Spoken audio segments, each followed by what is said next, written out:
Doctor ortho Ayurvedic oil and capsule, अब दर्द भी घुटने टेकेगा।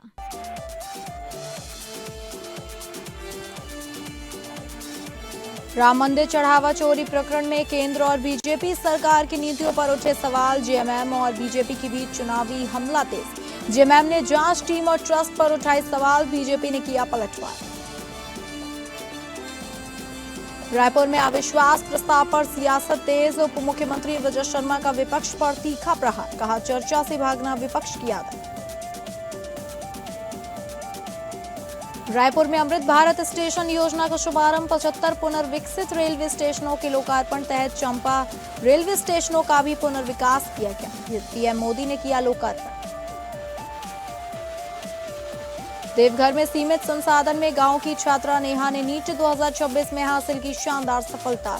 41,223वीं रैंक हासिल करके दिखाया देवघर का नाम रोशन।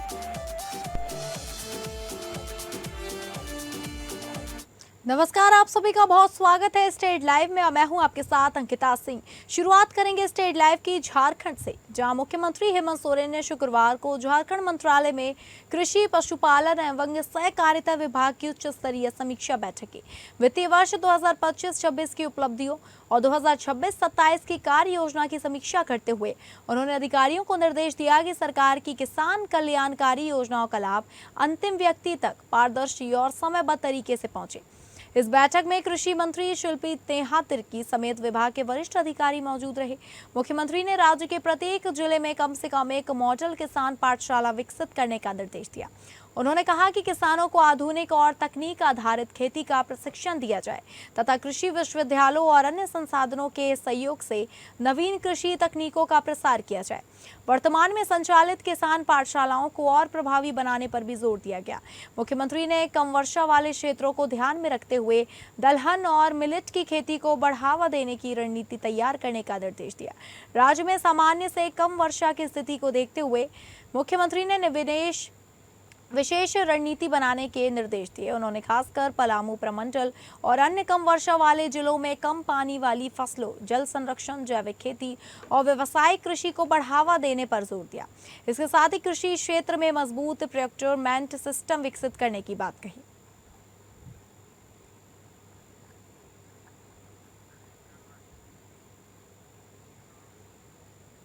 राम मंदिर चढ़ावा चोरी मामले में ट्रस्ट को लेकर प्रधानमंत्री मोदी और पीएमओ ऑफिस पर कांग्रेस सहित इंडिया गठबंधन के नेताओं द्वारा लगाए गए आरोपों के बीच झारखंड में भी पक्ष विपक्ष के नेताओं में जुबानी जंग का तेज हो गया है। इसी कड़ी में राज्य की सत्ताधारी पार्टी झारखंड मुक्ति मोर्चा ने भाजपा को घेरते हुए एसआईटी की जांच पर गंभीर सवाल उठाए। दरअसल पार्टी के प्रवक्ता मनोज पांडे ने एपीएन न्यूज से बातचीत में चंदा चोरी का मुद्दा उठाते हुए कहा कि राम मंदिर चढ़ावा चोरी मामले में एसआईटी द्वारा मामले को लीपापोती की जा रही है। वहीं ये केवल चढ़ावा चोरी का मामला नहीं बल्कि करोड़ों सनातनियों की आस्था और विश्वास से जुड़ा विषय है, इसलिए इसकी निष्पक्ष जांच आवश्यक है। अच्छा, आपने अभी हाल अपनी बातचीत में राम मंदिर में चढ़ावे की चोरी का जिक्र किया। कहीं ना कहीं जो सवाल उठ रहा है, कांग्रेस लगातार मांगे कर रही है और लगातार जो है सो पीएमओ और पीएम पर भी आरोप लगाए गए हैं, दावे किए जा रहे हैं कांग्रेस के। तो आपका क्या कहना है इस पर, ट्रस्ट को बर्खास्त करने की जो मांग चल रही है इस पर?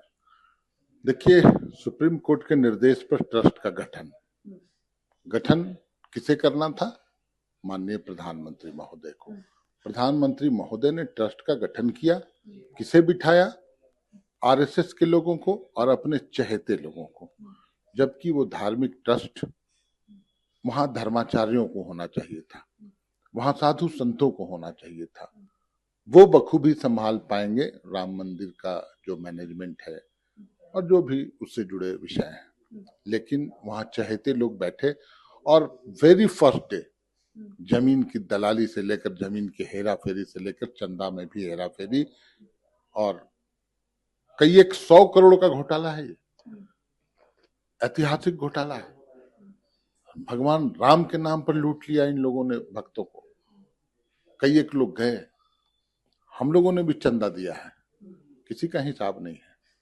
सभी लोग, तमाम जो आरएसएस से जुड़े लोग हैं, ट्रस्ट से जुड़े लोग हैं, उन लोगों ने घपला किया और अभी तक कोई कार्रवाई नहीं हुई। कार्रवाई किस पर हो रही है? ड्राइवर है तो चपरासी है तो वो पानी पिलाता था, तो वो वहां कुर्सी लगाता था, वो उन्होंने चोरी नहीं किया है। चोरी बहुत बड़े, बहुत पावरफुल आदमी के सह पर तमाम जो ट्रस्ट के लोग थे, चंपत राय चंपत हो गए, कहाँ है पता नहीं। तो वैसे लोगों को अब जेल के शिक्षकों के पीछे होना चाहिए, लेकिन एसआईटी का गठन करके उन लोगों को बचाने का काम किया जा रहा है। एसआईटी का गठन, इसका उद्भेदन नहीं है उनका मकसद, उनका मकसद है उन्हें बचाना। कैसे अनिल मिश्रा बचे, कैसे चंपत राय बचे, क्योंकि ये लोग कहीं ना कहीं इनके तार जुड़े हुए हैं दिल्ली दरबार से। बहुत शुक्रिया।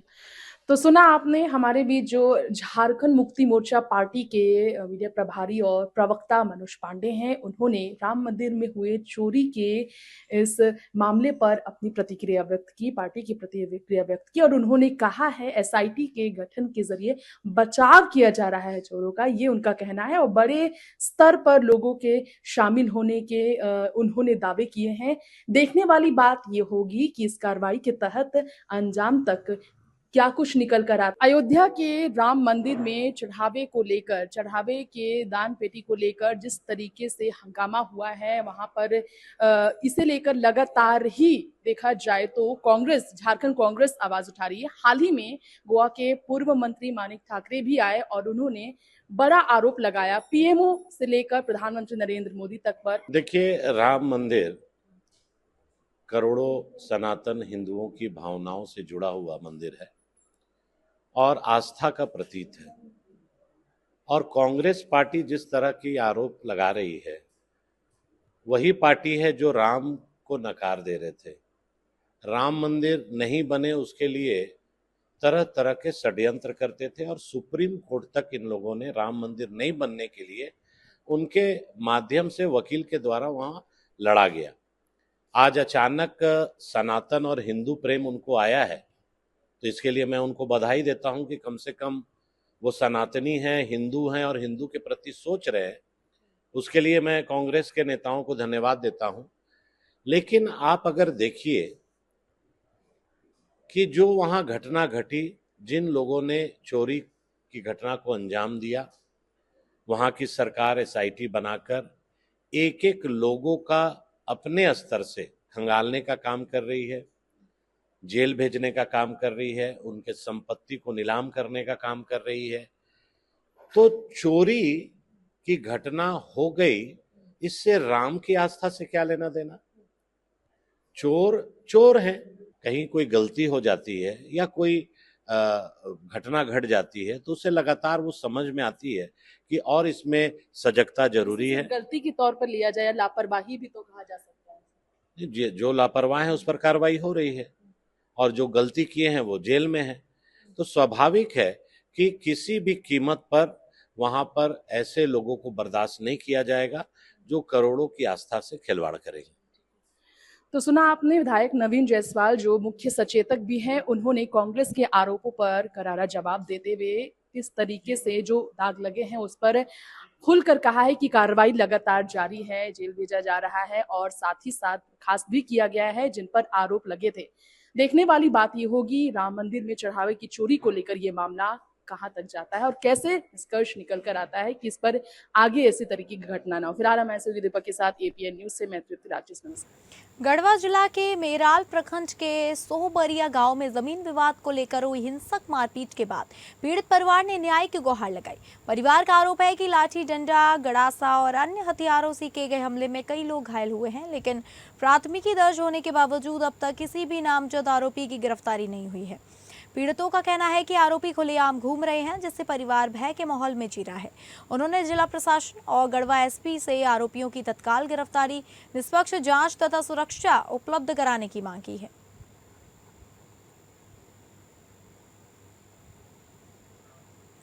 धनबाद क्लब की करीब 4.95 एकड़ जमीन को लेकर बड़ा विवाद सामने आया। जिला परिषद ने जमीन पर अपना दावा ठोकते हुए डीसीएलआर कोर्ट में मामला दायर किया। परिषद का कहना है कि हीरापुर मौजा के खाता नंबर 140 की जमीन जिला परिषद के नाम दर्ज है और धनबाद क्लब उसी का हिस्सा है। यदि कोर्ट में दावा सही साबित होता है तो क्लब से किराया भी वसूला जाएगा। जिला परिषद के अध्यक्ष शारदा सिंह का कहना है कि परिषद के पास इस दावे से जुड़े सभी दस्तावेज मौजूद हैं। यदि DCLR कोर्ट में परिषद का दावा सिद्ध होता है तो धनबाद क्लब सहित संबंधित संस्थानों से जमीन का किराया तय कर वसूला जाएगा। उन्होंने कहा कि परिषद अपनी सभी संपत्तियों को चिन्हित कर ऑनलाइन रिकॉर्ड तैयार कर रही है ताकि भविष्य में उनकी सुरक्षा और बेहतर प्रबंधन हो सके।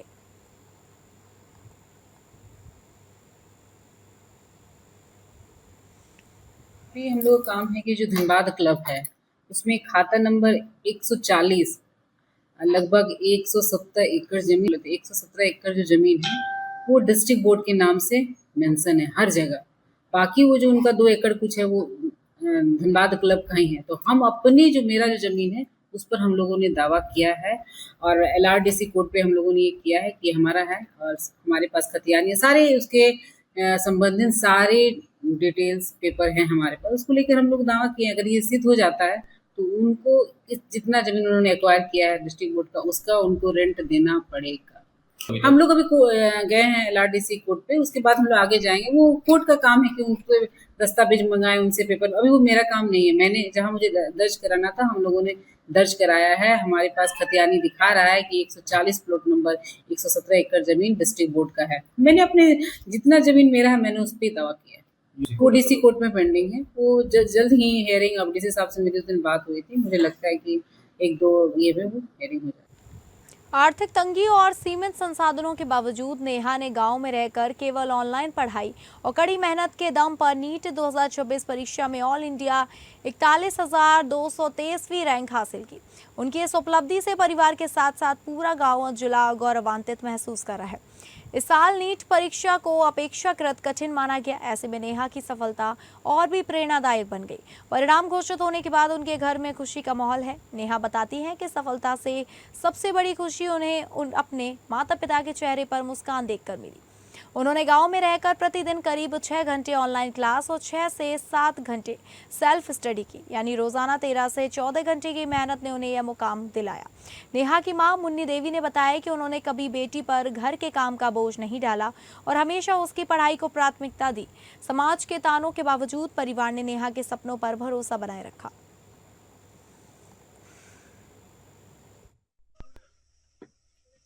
इसमें कितना रैंक कितना आया हुआ था? 41,235 AR है इंडिया लेवल में। अच्छा, सबसे बड़ी परेशानी तो पैसा का ही है, लेकिन जब हमने सोच लिया मन में कि नहीं इसको आगे बढ़ाना है, पढ़ने वाली बच्ची है तो इसको पढ़ाएंगे, तो इसके लिए मैंने एक सीमांत किसान के अंतर्गत आता हूँ, तो खेत पर भी सारा काम करता था। इसके साथ साथ भी प्राइवेट जॉब करता था, यहाँ से कि 7 से 8,000 9,000 तक रुपया हमको मिलता था। तो गाँव घर में बहुत दिल के सब ताना मैंने पीछे छोड़ के आगू बढ़ावे शुरू कर ली। आज बेटी का इतना बड़ा एग्जाम निकला, कैसा लग रहा है? अच्छा, नीट का एग्जाम निकाला क्या? बरसात की बीमारियों पर झारखंड में स्वास्थ्य विभाग द्वारा जारी किए गए हाई अलर्ट के बाद रांची नगर निगम एवं स्वास्थ्य विभाग द्वारा शहर में डेंगू एवं मलेरिया की रोकथाम के लिए व्यापक स्तर पर जागरूकता एवं स्रोत नष्ट अभियान संचालित किया जा रहा है। जानकारी के अनुसार इस अभियान के अंतर्गत नगर निगम के वार्ड संख्या 21, 22 और 23 में 16 जून 2026 से लगातार लार्वा खोज अभियान, जन जागरूकता कार्यक्रम और लार्विसाइडल गतिविधियां संचालित की जा रही हैं। वहीं स्वास्थ्य विभाग एवं नगर निगम की संयुक्त टीम द्वारा घर घर जाकर नागरिकों को डेंगू से बचाव के उपायों के संबंध में जागरूक किया जा रहा है। साथ ही लोगों को अपने घरों एवं आसपास पानी जमा नहीं होने देने, नियमित रूप से पानी के बर्तनों की सफाई करने तथा साफ सफाई बनाए रखने के लिए प्रेरित किया जा रहा है। इसके साथ ही इस अभियान के दौरान कुल 445 घरों का निरीक्षण किया गया, जिनमें से 29 घरों में डेंगू के लार्वा पाए गए, जबकि कुल 2,760 कंटेनरों की जांच की गई, जिनमें से 61 कंटेनरों में लार्वा की उपस्थिति दर्ज की गई। खबरों में आगे बढ़ेंगे और बात करेंगे छत्तीसगढ़ की। छत्तीसगढ़ विधानसभा में अविश्वास प्रस्ताव पर चर्चा के दौरान उप मुख्यमंत्री एवं गृह पंचायत और ग्रामीण विकास मंत्री विजय शर्मा ने विपक्ष पर तीखा हमला बोलते हुए कहा कि महत्वपूर्ण मुद्दों पर बहस से बचना उनकी आदत बन गई है। उन्होंने आरोप लगाया कि पिछली कांग्रेस सरकार ने गरीबों, किसानों, महिलाओं, युवाओं और आदिवासियों की उपेक्षा की, जबकि वर्तमान सरकार ने 2.5 सालों में सुशासन, पारदर्शिता और जन कल्याण को प्राथमिकता दी है। शर्मा ने कहा कि सत्ता संभालने ही पहली कैबिनेट बैठक में 18 लाख प्रधानमंत्री आवास स्वीकृत किए गए और 26,000 करोड़ रुपए से अधिक का प्रावधान कर आवास निर्माण को गति दी गई। उन्होंने दावा किया कि अब तक 11 लाख आवास पूरे हो चुके हैं। उन्होंने शराब, कोयला, पीएससी भर्ती, घोटालों का उल्लेख करते हुए कांग्रेस सरकार पर भ्रष्टाचार के आरोप लगाए। उप मुख्यमंत्री ने कहा कि वर्तमान सरकार ने अवैध घुसपैठ, धर्मांतरण, नशे और नक्सलवाद के खिलाफ सख्त कदम उठाए। उन्होंने महतारी वंदन योजना, पैसा कानून के प्रभावी क्रियान्वयन और आदिवासी विकास को सरकार की प्रमुख उपलब्धियां बताया। सूरजपुर जिले में कम बारिश होने से किसानों की परेशानी बढ़ गई है। जहां बारिश के इंतजार में किसान टकटकी लगाए बैठे हैं, तो वहीं दूसरी ओर सूखे खेतों ने किसानों के चेहरों पर चिंता बढ़ा दी है। किसान आने वाले समय में अपनी आजीविका और रोजमर्रा की जरूरतों को लेकर हैरान परेशान नजर आ रहे हैं।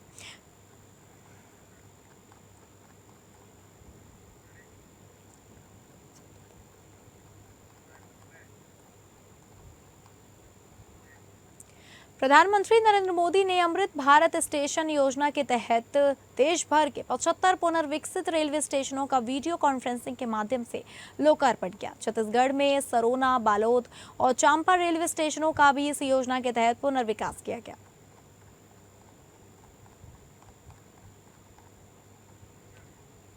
क्रांति सेना के प्रमुख अमित बघेल को सुप्रीम कोर्ट से जमानत मिल गई है। वे पिछले 8.5 महीने से न्यायिक हिरासत में थे। इसी मामले में एक अन्य आरोपी भी करीब 8.5 महीने से जेल में बंद है। दोनों की गिरफ्तारी कथित विवादित टिप्पणी से जुड़े मामले में हुई थी।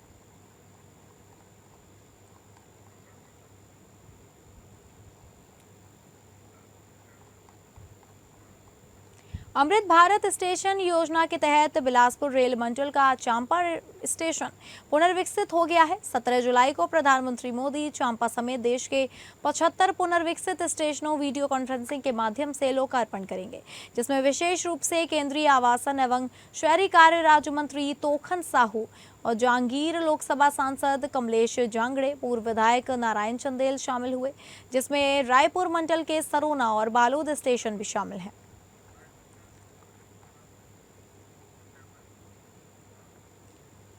बलरामपुर जिला अस्पताल में कुछ महीने पहले भर्ती एक महिला द्वारा अस्पताल की छत से कूदकर कथित आत्महत्या किए जाने के मामले में उच्च स्तरीय जांच की मांग को लेकर चल रही 4 दिन की भूख हड़ताल समाप्त हो गई।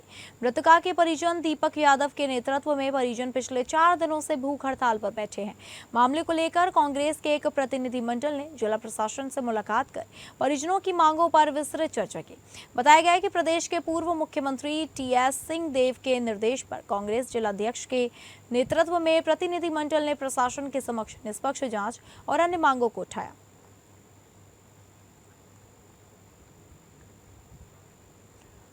अब बात करेंगे महाराष्ट्र की, जहां पुणे के कोंडवा इलाके के वेतवा नगर स्थित फिरदौस अपार्टमेंट की 6 मंजिला इमारत में भीषण आग लगने से एक मजदूर की मौत हो गई।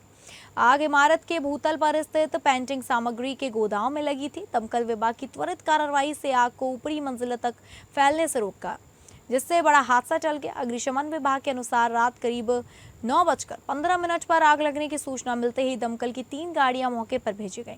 घटनास्थल पर पहुंचते ही भूतल से तेज लपटे और घना धुआं निकल रहा था, जिससे राहत एवं बचाव कार्य चुनौतीपूर्ण हो गया। दमकल कर्मियों ने तुरंत आग बुझाने का अभियान शुरू किया और इमारत के भीतर फंसे एक मजदूर को गंभीर रूप से झुलसी हुई हालत में बाहर निकाला। जो प्रक्रिया हुई विद्यालय स्तर पर एक समिति गठित की गई है, उसमें छात्राओं से बात की गई है और उसकी रिपोर्ट बना करके हम अपने RO में भेज देंगे। आज कितने छात्राओं की बयान लिए इसके बारे में बताएं। हाँ, बयान जो दिए हैं बच्चों ने, जैसा SDM मैडम को बोला था वही हमको बोला है और उसकी रिपोर्ट बना करके हम RO में। तो फिलहाल स्टेट लाइव में बस इतना ही। नमस्कार।